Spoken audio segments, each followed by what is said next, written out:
ये जो David Headley है, हमले से पहले 5 बार इंडिया आता है। यूएस अथॉरिटी बताती है जब ये लोग मुंबई के करीब पहुंच जाते हैं तो उसके बाद ये कप्तान को भी मार देते हैं, लेकिन पुलिस उस कॉल को बिल्कुल भी सीरियस नहीं लेती है। तो लियोपोल्ड कैफे है एक बहुत फेमस कैफे है जहाँ पर फॉरेन टूरिस्ट बहुत आते हैं। हालांकि मानेसर गुड़गांव से एनएसजी कमांडो को बुलाना पड़ता है कि प्लेन तो है ही नहीं है, वो तो चंडीगढ़ में है। हेलो दोस्तों, 26 नवंबर 2008 ये वो दिन था जिस दिन पूरा मुंबई शहर दहल गया था। आज की वीडियो में हम जानेंगे आखिर ये हमला हुआ कैसे और किन लोगों ने हमला कराया था। जो 10 आतंकवादी हमारे देश में आए थे वो किस तरीके से हमारे देश में एंटर हुए थे। सबसे पहले हम थोड़ा सा कसाब के बारे में जान लेते हैं। आखिर ये लश्कर तैयबा के कांटेक्ट में कैसा आता है और कहां पर ये लोग ट्रेनिंग लेते हैं। कसाब का जन्म फरीदकोट पंजाब पाकिस्तान में होता है।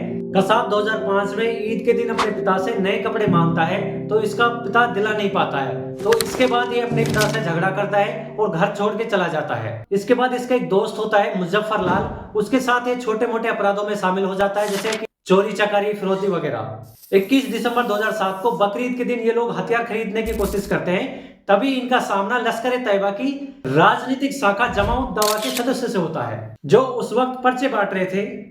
यहीं पर ये लोग डिसाइड करते हैं और ग्रुप को ज्वाइन कर लेते हैं। इसके बाद ये तुरंत ट्रेनिंग के लिए चले जाते हैं। सबसे पहले इन लोगों को 21 दिन की ट्रेनिंग दी जाती है जहां पर इनका ब्रेन वॉश किया जाता है।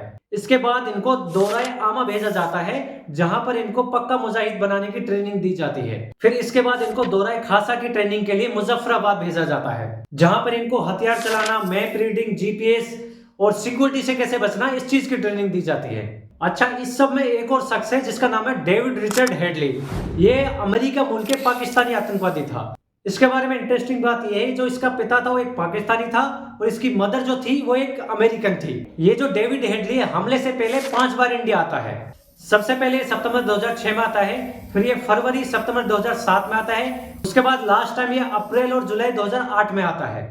जब ये इंडिया आता है तो टारगेटों को चुनने के लिए आता है। जहां जहां हमला हुआ था उस जगह की फोटोज, वीडियो, मैप, एक छोटी से छोटी जानकारी लश्कर तैयबा को देता है। डेविड हेडली की 3 पत्नियां थी, उनमें से 2 पत्नी यूएस अथॉरिटी को बताती हैं कि एक आतंकवादी है और लश्कर तैयबा के लिए काम करता है। इसके बाद यूएस अथॉरिटी सीआईए को इन्फॉर्म करता है और सीआईए सेंट्रल गवर्नमेंट को अलर्ट करती है कि मुंबई में समुद्र के रास्ते बड़ा हमला हो सकता है जिसमें 5 स्टार होटलों को निशाना बनाया जा सकता है। अब बात करते हैं आखिर ये हमलावर किस तरीके से इंडिया में एंटर हुए थे। 21 नवंबर की शाम को 10 आतंकवादी एक नाव में सवार होकर पाकिस्तान कराची से रवाना होते हैं। जब ये रवाना होते हैं तो सभी आतंकवादी को 30 राउंड की 6 से 7 मैगजीन मिलती हैं, राइफल्स, ड्राई फ्रूट्स खाने के लिए और कुछ कैश और क्रेडिट कार्ड दिए जाते हैं। 23 नवंबर को ये लोग एक इंडियन नाव को हाईजैक कर लेते हैं जिसमें 5 लोग होते हैं, जिसमें से 4 लोगों को तुरंत मार देते हैं और जो कप्तान होता है, जो चालक होता है, उसको इंडिया की तरफ जाने के लिए मजबूर करते हैं। जब ये लोग मुंबई के करीब पहुंच जाते हैं तो उसके बाद ये कप्तान को भी मार देते हैं। रात 8 बजे के समथिंग ये लोग मुंबई पहुंच जाते हैं। उसमें से 6 आतंकवादी वहां पे उतर जाते हैं और 4 लोग वो इसी नाव में बैठे रहते हैं। इनमें से 6 आतंकवादी मच्छीमार कॉलोनी जब उतरते हैं तो लोकल लोगों को इन पर शक होता है, तो इनसे पूछताछ करते हैं। तो इनमें से एक आतंकवादी गुस्से में कहता है अपने काम से काम रखो। इसके बाद उनमें से एक व्यक्ति तुरंत पुलिस को कॉल करता है और बताते हैं कि कुछ संदिग्ध लोग हैं, लेकिन पुलिस उस कॉल को बिल्कुल भी सीरियस नहीं लेती है। अगर यहाँ पर भी पुलिस कॉल को सीरियस ले लेती तो शायद ये हमला रुक सकता था। इसके बाद ये लोग एक पुलिस स्टेशन से भी गुजरते हैं, लेकिन यहाँ पर भी इनको कोई परेशानी नहीं होती है क्योंकि पुलिस को लगाता है इन पर कोई हथियार वगैरह नहीं है। इसके बाद पुलिस लाइटें बंद करती है और गेट बंद कर देती है। इन आतंकवादियों में से सबसे पहले जो हमला शुरू करता है वो कसाब और इस्माइल करते हैं। सबसे पहले छत्रपति शिवाजी महाराज टर्मिनस के लिए टैक्सी लेते हैं। जिस टैक्सी में बैठते हैं उसमें भी एक बम रख देते हैं जिसमें 5 लोगों की मौत हो जाती है और 15 लोग घायल हो जाते हैं। रात के करीब 9:20 पे सीएसएमटी स्टेशन पहुंचते हैं तो सबसे पहले ये लोग अपने हथियार तैयार करते हैं। उसके बाद ये लोग आंधाधुंध फायरिंग करते हैं। इस हमले में 58 लोगों की जान चली जाती है और 104 लोग घायल हो जाते हैं। ये जो लियोपोल्ड कैफे है एक बहुत फेमस कैफे है जहां पर फॉरेन टूरिस्ट बहुत आते हैं, तो यहाँ पर भी ये लोग गोलीबारी शुरू कर देते हैं जिसमें 10 लोगों की जान चली जाती है। अच्छा, जब ये हमला चल रहा था तो एक ईमेल आता है मुजाहिदीन हैदराबाद डेक्कन के नाम से जिसमें इस हमले की जिम्मेदारी ली जाती है, लेकिन जब इस ईमेल का पता लगाया जाता है तो एक पाकिस्तान के कंप्यूटर से आता है।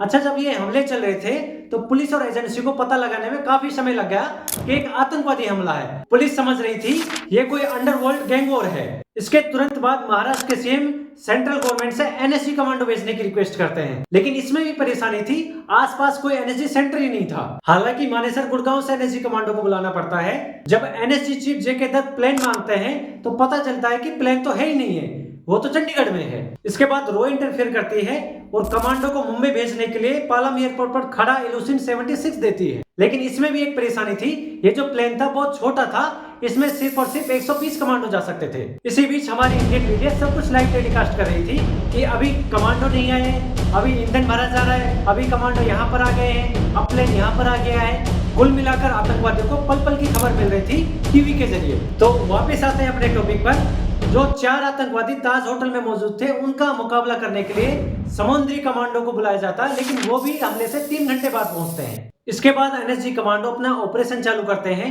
28 नवंबर को ओबरे होटल में ऑपरेशन समाप्त करते हैं, जिसमें 2400 बरामद होते हैं और 143 बंधकों को जिंदा बचाया जाता है। सुबह 7:30 बजे एनएसजी कमांडो को नरीमन हाउस की छत पर फास्ट रस्सी के माध्यम से उतारा जाता है। ये जो नरीमन हाउस बिल्डिंग है, एक यहूदी संपर्क केंद्र है जहां पर दुनिया भर के जूस आते हैं। रात 8:30 बजे कमांडो ने भीषण मुठभेड़ में 2 आतंकियों को मार गिराया और ऑपरेशन की समाप्ति की घोषणा की। और 8 बजे कमांडो ने ताज होटल पर भी नियंत्रण की घोषणा की।